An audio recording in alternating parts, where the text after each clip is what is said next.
자, 오늘 말씀은 시편 60편입니다. 시편 60편. 이 60편의 표제를 한번 볼까요? 자, 한번 읽어봅시다. 시작. 다윗이 교훈하기 위하여 지은 믹담, 인도자를 따라 수산에두세 맞춘 노래. 다윗이 아람 나하라임과 아람 소바와 싸우는 중에 요압이 돌아와 에돔을 소금 골짜기에서 쳐서 12,000명을 죽인 때라고 되어 있습니다. 길죠? 표제가 깁니다. 자, 교훈을 주는 황금시라고 그랬어요. 시편에 6편 있다고 그랬죠. 믹담시가 시편 16편 그리고 56부터 쭈르륵 해서 오늘 60편까지. 이 시편 60편은 이 6개의 믹담시 중에 이제 마지막 시죠. 믹담. 이렇게 조각하다. 또 이렇게 황금. 그래서 다윗의 금언시라고도 한다고 그랬어요. 어려움에 처했을 때 하나님을 피난처와 요새와 힘으로 삼는 자가 지혜로운 자다라고 하는 이런 교훈을 주는 그런 황금과 같은 시입니다. 또 여기 수산에둣에 맞춘 노래라고 되어 있는데, 이 수산에둣은 언약의 백합화, 수산에둣 언약의 백합화 이런 뜻이 있습니다. 이거는 시편 60편에만 나오는 거예요.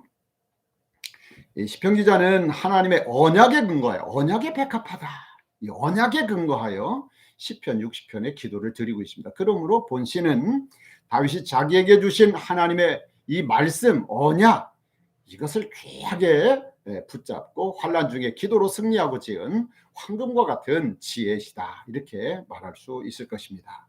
이 시의 저작 배경을 보면 좀 깁니다마는 다윗이 아람 나하라임과 아람 소바와 싸우는 중에 요압이 돌아와 에돔을 소금 골짜기에서 쳐서 12,000명을 죽인 때라고 되어 있어요.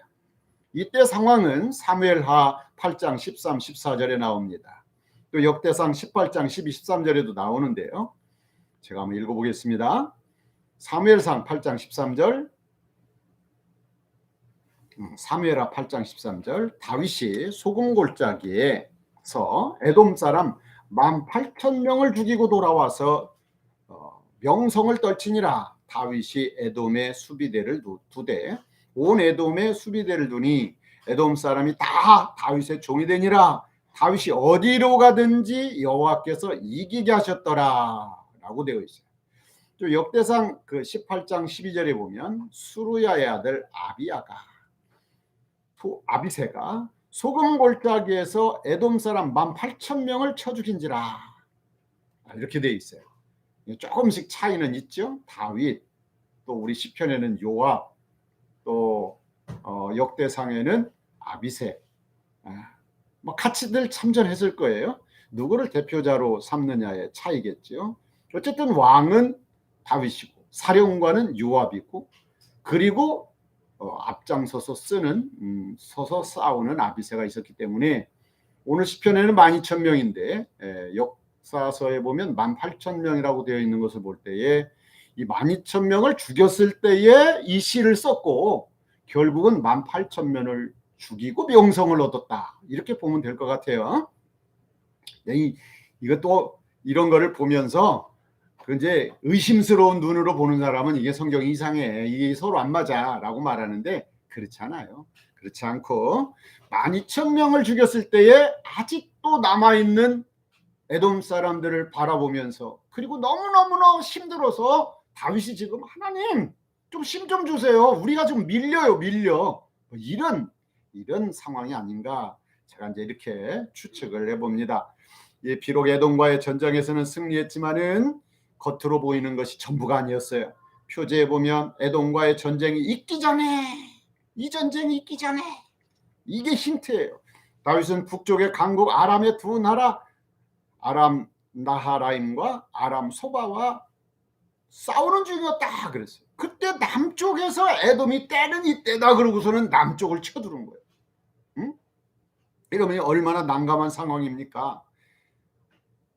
북쪽의 강국 아람도, 이 시리아도 보통 내기가 아닌데 남쪽에 있는 이 에돔이 쳐들어왔으니, 사우디 쪽에서 또 쳐들어왔으니 어떻게 하란 말입니까? 두 군데에서 싸우려면 군사를 나눠야 되는 거예요. 힘이 2배 이상 될 수가 없습니다. 둘 수밖에 없는 거예요. 에돔이라는 나라도 만만한 나라가 아닙니다. 에돔 사람들이 사는 곳은 높은 요새, 어? 난공불락의 요새, 그 수도, 아주 유명한 수도 아닙니까? 유도, 아주 유명한 그런 난공불락의 그 요새에 있는 그런 이 에돔입니다. 에돔. 다행히 그들이 그 요새에서 나와서 이스라엘을 이 골짜기에서 만났기 때문에 이스라엘이 쉽게 이긴 거예요. 이 공격하는 거는 2배 이상 힘듭니다. 방어가 쉬운 거예요. 원래. 다윗은 평생 전쟁을 한 왕. 그가 왕이 되었을 때는 하나님이 이스라엘에 주시기로 약속하신 땅 대부분이 다 이방인들의 그 소유로 다 돼 있었어요. 성경에는 다윗이 가는 곳마다 하나님이 함께 하심으로 늘 승리하였다고 기록하고 있지만 그거를 생각할 때 얼마나 피 흘렸을까. 여러분, 전쟁이라고 하는 걸 언제 적의 화살이 나에게 꽂힐지 모르는 거예요. 쉽게 이긴 적은 한 번도 없었다는 것을 시편의 기록을 통해서 우리는 알 수가 있습니다. 모든 전쟁은 다윗이 전쟁을 잘했기 때문에 이긴 것이 아니에요. 요압 사령관이 훌륭한 장수이기 때문에 항상 이긴 것이 아닙니다. 다윗은 수많은 전쟁을 수행하면서 뼈 깎는 노력을 한 거예요. 뼈 깎는 노력을 하고 뿐만 아니라 자기 힘으로 안 되니까 하나님 앞에 늘 기도함으로 승리할 수 있었던 겁니다. 어떻게 할 수 있어요? 역사서는 그걸 잘 기록을 안 해놓는데 시편을 보니까 알겠어요. 시편을 보니까 얼마나 힘들었는지 우리가 알 수가 있습니다. 야전에서 봄, 여름, 가을, 겨울 큰 싸움을 할 때에 군화 한 번 벗지 못하고 투구 한 번 벗지 못하고 그렇게 살았던 거예요. 하나님 앞에 겸손히 낮아져 기도하지 않을 수가 없었어요. 그런 노력과 기도가 있었기에 하나님의 은혜로 다윗은 가는 곳마다 승전가를 부를 수가 있었습니다. 성군 다윗이 될 수 있었습니다. 그런 노력과 기도가 이 시에 지금 녹아 있어요. 이것을 기억하면서 시편 60편을 읽어야 합니다.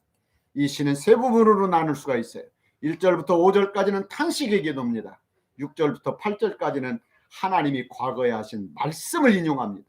그리고 마지막 9절부터 12절까지는 하나님에 대한 신뢰, 그리고 나는 분명히 승리할 것이라고 하는 확신이 들어있습니다.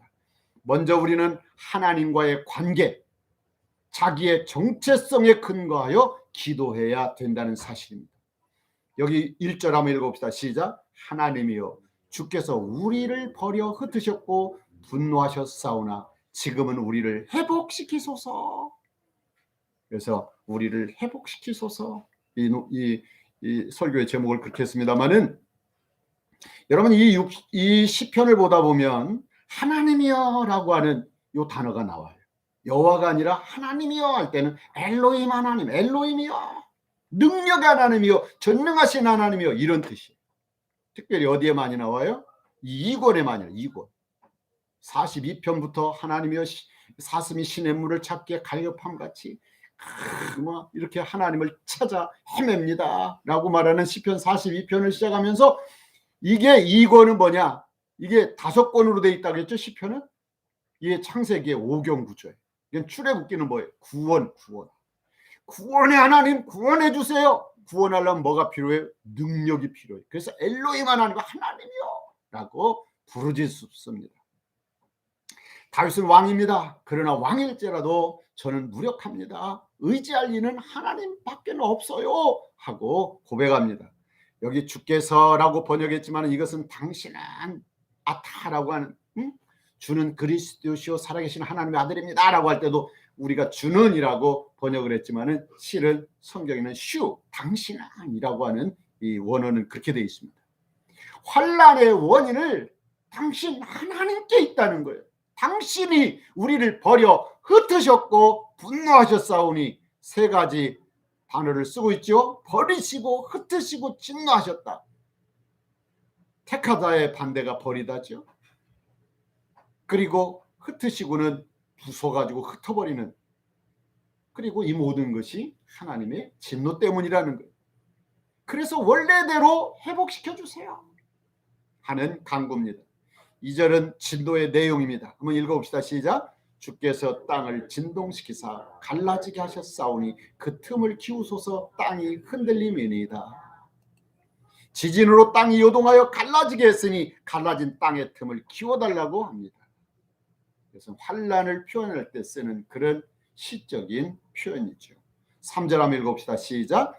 주께서 주의 백성에게 어려움을 보이시고 비틀거리게 하는 포도주를 우리에게 마시게 하셨나이다. 하나님의 진노의 포도주를 마시고 만취하여 비틀거리듯 환란 가운데 있다고 합니다. 그런데 여기 뭐라고요? 주의 백성에게. 당신의 백성 아닙니까? 좀 도와주세요. 이런 뜻이에요. 그 다음에 4절 읽어봅시다. 시작. 주를 경외하는 자에게 깃발을 주시고 진리를 위하여 달게 하셨나이다. 셀라. 여기 완료동사를 썼어요. 완료동사. 환란 가운데 구원과 승리를 주셨던 과거 체험, 과거에 이루셨잖아요. 그런데 지금 포도주에 만취하여 비틀거리는 그런 그 군사가 하나님 가만 놔두면 화살 맞아 죽어요. 적의 칼에 죽어요. 그러니 하나님 도와주세요. 그런데 여기 보면 자신을 뭐라고 얘기하죠? 주를 경외하는 자. 나는 하나님을 경외하는 자 아닙니까? 깃발을 주셔서 휘날리는 깃발 아래 모여 화살의 위험을 피할 수 있도록 해주세요. 하나님이 길을 주신 동기는 진리를 위하여라고 말합니다. 진리를 위하여 이 깃발을 달게 하셨나이다. 이 진리가 뭘까요? 하나님의 말씀이죠. 약속의 말씀, 하나님의 약속의 말씀, 이 약속의 말씀 아래, 그 깃발 아래 우리는 싸우고 있습니다. 살아가고 있습니다. 하나님의 임재 아래, 하나님 임재 안에 우리는 지금 있습니다. 이런 뜻이에요. 하나님이 함께 하시겠다고 하는 그 약속을 믿으면서 하나님의 깃발 아래 내가 지금 있습니다. 이런 표현이에요. 하나님은 다윗을 이스라엘 왕으로 기름 부어 세우셨어요. 그리고 하나님께서 다윗과 함께 하사 도와주시고 승리하겠다고, 승리를 시켜주겠다고 약속을 하셨습니다. 완료동사를 쓴 것은 응답을 확신하는 기도일 수도 있어요. 그래서 새번역 성경은 이렇게 번역을 안 합니다. 오히려 기도로 번역을 해요. 새번역 성경 이 4절 번역을 보면 활을 쏘는 자들에게서 피하여 도망치도록 깃발을 세워서 주님을 경외하는 사람을 인도해 주십시오. 이렇게 번역을 합니다. 예수님은 너희는 가서 모든 족속을 제자를 삼아 아버지와 아들과 성령의 이름으로 세례를 주고 내가 너희에게 분반 모든 것을 가르쳐 지키게 하라. 그리하면 어떻게 하겠다는 거예요? 볼지어다 내가 세상 끝날까지 너희와 항상 함께 있으리라 약속하셨어요. 이 약속의 깃발을 우리가 달고 그 깃발 아래 살아야 될 줄로 믿습니다. 그 깃발을, 그 약속의 깃발을 늘 달고 사명의 장으로 갈 때 우리 주님이 함께하는 거예요. 하늘과 땅의 권세로 우리와 함께하는 것입니다. 자, 5절 한번 읽어봅시다. 여기도 자기에 대한 정체성이 또 나옵니다. 세 번째 정체성, 주께서 사랑하시는 자를 건지시기 위하여 주의 오른손으로 구원하시고 응답하소서. 4절의 구원 체험을 근거로 주께서 사랑하시는 자를 주의 오른손으로 구원해달라고 강구하고 있죠. 시인은 지금 자신을 누구라고 말하고 있어요? 첫째는 주의 백성이라고 그랬어요. 두 번째는 주께서 주를 경외하는 자라고 그랬어요. 세 번째는 주께서 사랑하는 자라고 그랬어요. 그러면서 때를 쓰면서 기도하는 거예요. 주의 백성이잖아요. 주를 경외하는 자잖아요. 주께서 사랑하는 자잖아요. 우리가 누구인가를 알면 기도가 힘을 얻게 됩니다. 상황을 뛰어넘는 승리를 맛볼 수가 있는 겁니다. 우리가 누굽니까? 예수 그리스도를 믿음으로 하나님의 자녀가 된 자들 아닙니까? 요한복음 1장 12절에 영접하는 자, 그 이름을 믿는 자들에게는 하나님의 자녀가 되는 권세를 주셨다 그랬어요. 이는 혈통으로나 육정으로나 사람의 뜻으로 나지 아니하고 오직 하나님께로부터 난 자들이니라. 하나님이 말씀을 통하여 우리를 자녀 삼아 주셨어요. 로마서 8장 14절을 이하에서 말합니다. 무릇 하나님의 영으로 인도함을 받는 사람은 하나님의 아들이라. 너희는 다시 무수하는 이 종의 영을 받지 아니하고 양자의 영을 받았으므로 우리가 아빠 아버지라고 부르짖느니라. 성령이 친히 우리의 영과 더불어 우리가 하나님의 자녀인 것을 증언하시나니 자녀이면 또한 상속자고 하나님의 상속자요 그리스도와 함께한 상속자니 우리가 그와 함께 영광을 받기 위하여 고난도 함께 받아야 할 것이니라 그랬어요. 우리는 하나님의 자녀입니다. 예수님 그러시죠. 구하라. 그러면 주실 것이요. 찾아라. 그러면 찾을 것이요. 문을 두드려라. 그러면 열릴 것이니. 구하라 니가 얻을 것이요. 찾는 니가 찾을 것이요. 문을 두드리는 이에게 열릴 것이니. 너희 중에 누가 자녀에게 자녀가 떡을 달라는데 돌멩이를 주고 생선을 달라고 하는데 뱀을 주는 그런 부모가 어디 있겠느냐. 악한 자라도 자식에게 좋은 것 줄 알거든 하물며 하늘에 계신 너희 아버지가 너에게 좋은 것 주시지 않겠느냐. 할렐루야. 누가복음 11장 13절에는 구하는 자에게 성령을 주시지 않겠느냐 그러셨어요. 성령이 임하시면 권능을 받고 예수님의 삶을 살아낼 수 있는 줄로 믿습니다.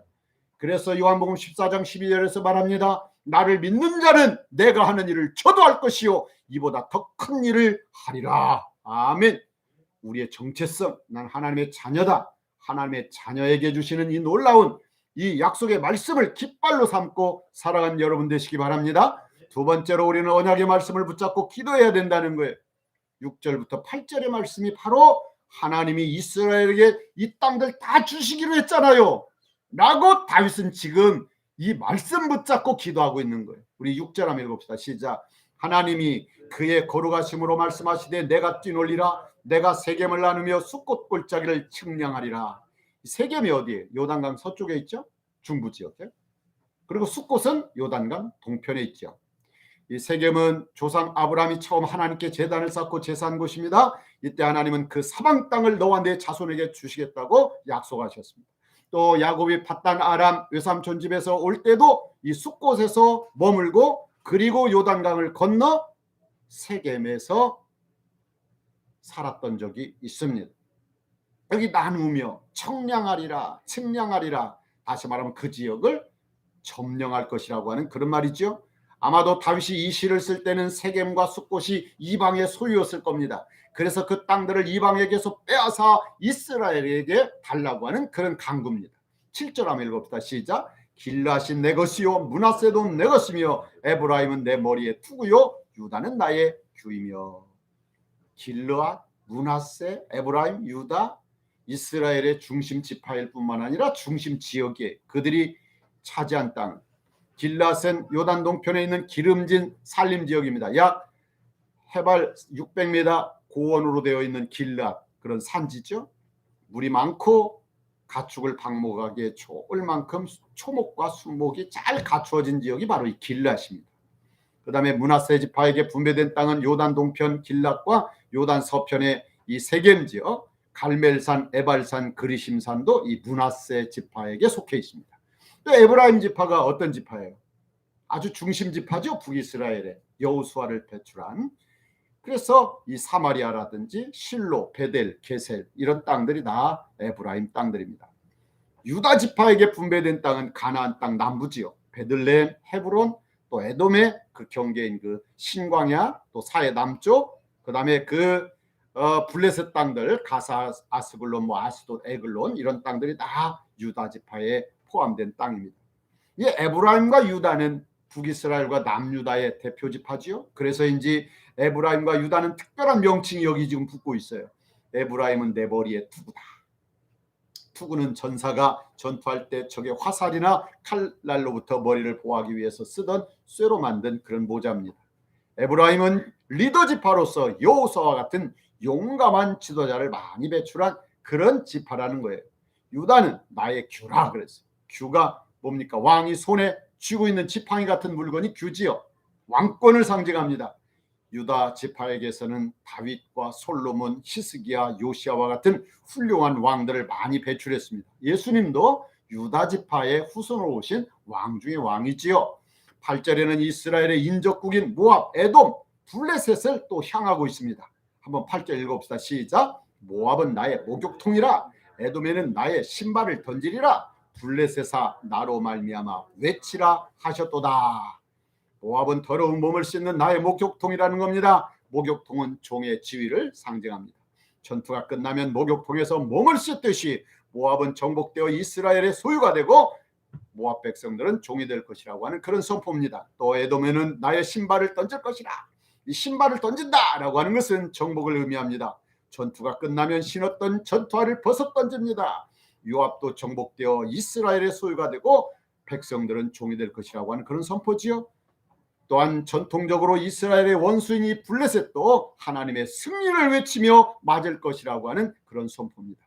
다윗은 왜 하나님이 과거에 이스라엘에게 주시기로 약속하신 땅, 12지파에게 분배해 주시기로 약속하신 땅에 대한 말씀, 그리고 주변 나라의 정복에 대한 말씀을 인용하고 있을까요?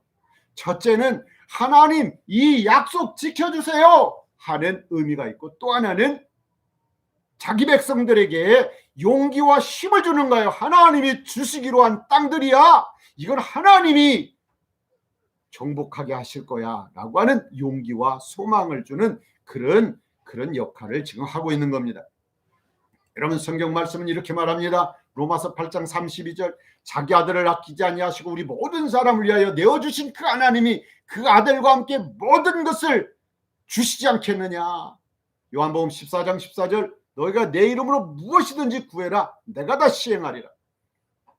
또 사도행전 1장 8절, 너희에게 성령이 임하시면 너희가 권능을 받아 그래서 예루살렘과 온 유대와 사마리아와 땅끝까지 이르러 내 증인이 되리라. 이 말씀 꼭 붙잡고 그대로 사시기를 주님의 이름으로 축원합니다. 마지막으로 우리는 하나님의 능력을 신뢰하며 기도해야 된다는 사실이에요.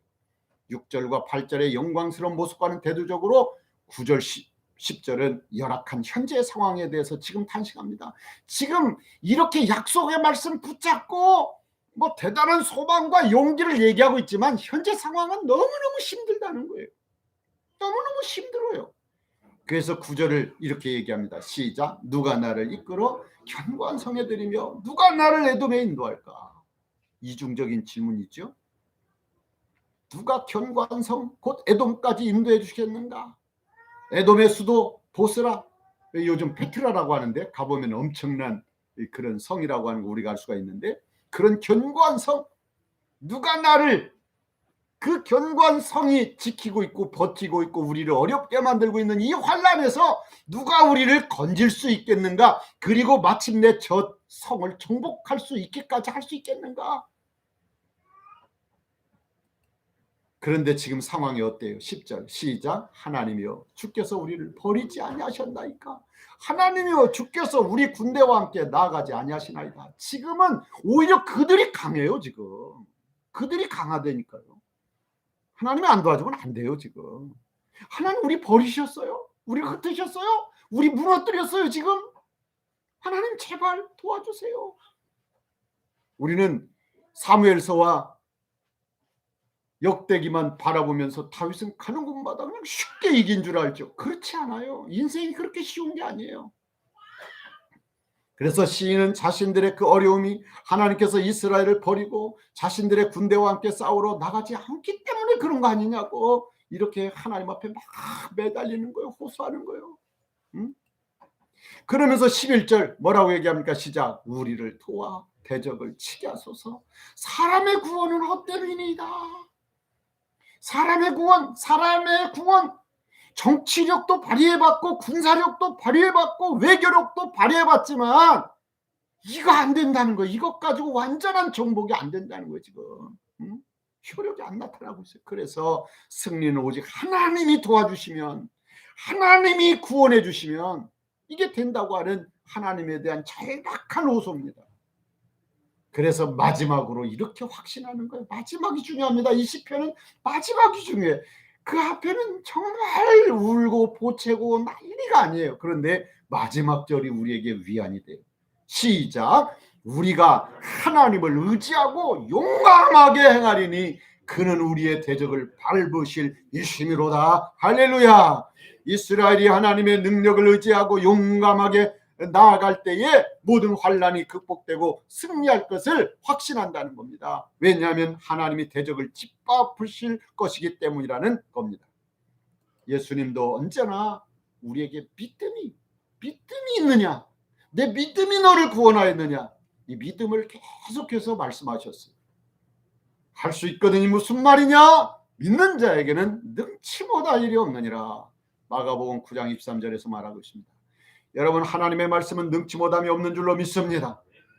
어제 성탄절이었습니다마는 여러분, 가브리엘 천사가 마리아를 찾아와서 수태고지 하잖아요.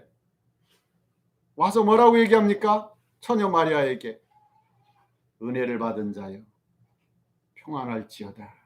주께서 너와 함께 하시도다. 은혜를 받은 자여 평안할지어다. 하나님이 너와 함께 계시는구나. 이 말을 들은 마리아가 깜짝 놀랍니다. 이게 뭔 말이지? 은혜를 받은 자요. 내가 은혜를 받았다고. 하나님이 나와 지금 함께하고 있다고.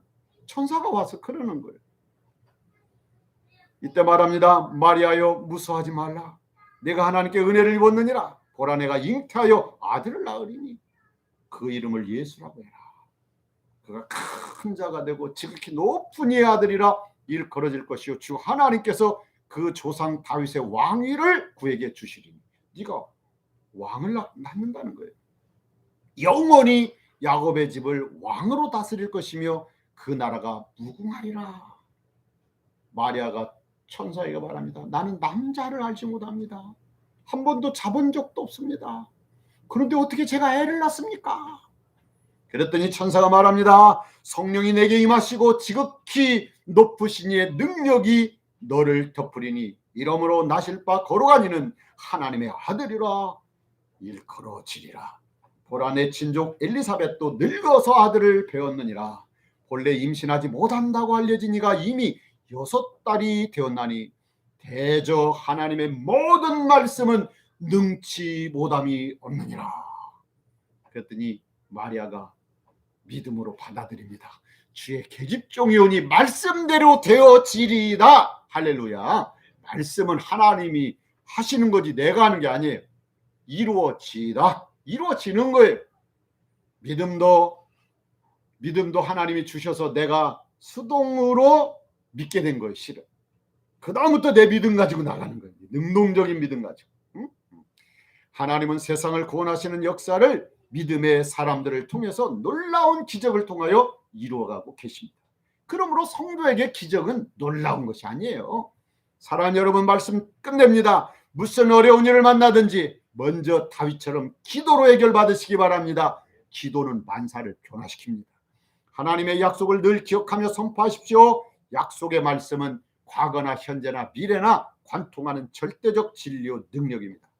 하나님은 말씀으로 세상을 창조하시고 말씀으로 이 세상을 통치하고 계십니다. 성도들을 신비하게 부활시키고 마지막 날 새하늘과 새 땅에서 영원히 함께 우리가 찬양한 것처럼 저 천국에서도 영원히 주를 더욱 사랑할 줄로 믿습니다. 하나님은 지금도 그의 권능과 자비로 자기 백성에게 성경 속 인물과 똑같은 은혜를 베풀어주고 계십니다. 기도 중심, 말씀 중심, 하나님 중심으로 날마다 승리하는 저와 여러분 될 수 있기를 주님의 이름으로 축원합니다. 하나님 감사합니다. 귀한 말씀을 통하여 위기 중에도 고난 중에도 하나님을 바라보며 소망을 얻고 용기를 얻고 믿음 가운데 승리했던 다윗처럼